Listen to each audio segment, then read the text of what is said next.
On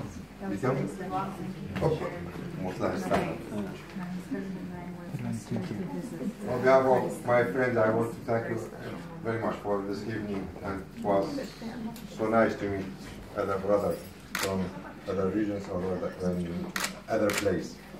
But we want you to feel, as he told me, let me to say this one, we want you to feel that is how you will feel that is our home here, and you feel Kurdistan is your home.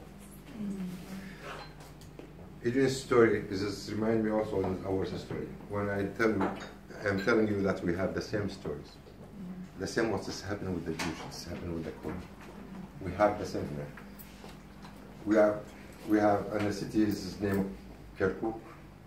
Kirkuk also is very important and is rich with one of the most richest city with oil. Just because most of the population is Kurd, since '63 they moved all the Kurd from Kirkuk, and they bring out from the south to sting them there. My family, one of this family, we moved to Baghdad, and we haven't been allowed to return to Kurdistan or to Kirkuk, our homes. Since '63 till '79 or '81, when I graduated from Oil Institute, and I was the first on my branch, so I have the right to work on my home cities. But when I got there, they found that my family had been moved on, so we are not allowed to come back yet. So, you see, what has happened for the Jewish people in Iraq is the same as happening with them. And if we want to stay in Kirkuk, we must change our nationality. Or they found in directories is named correction of the nationality. So the Kurds, if they want to stay in their own home, they must say, oh, it's wrong, we are not Kurd, we are Arab.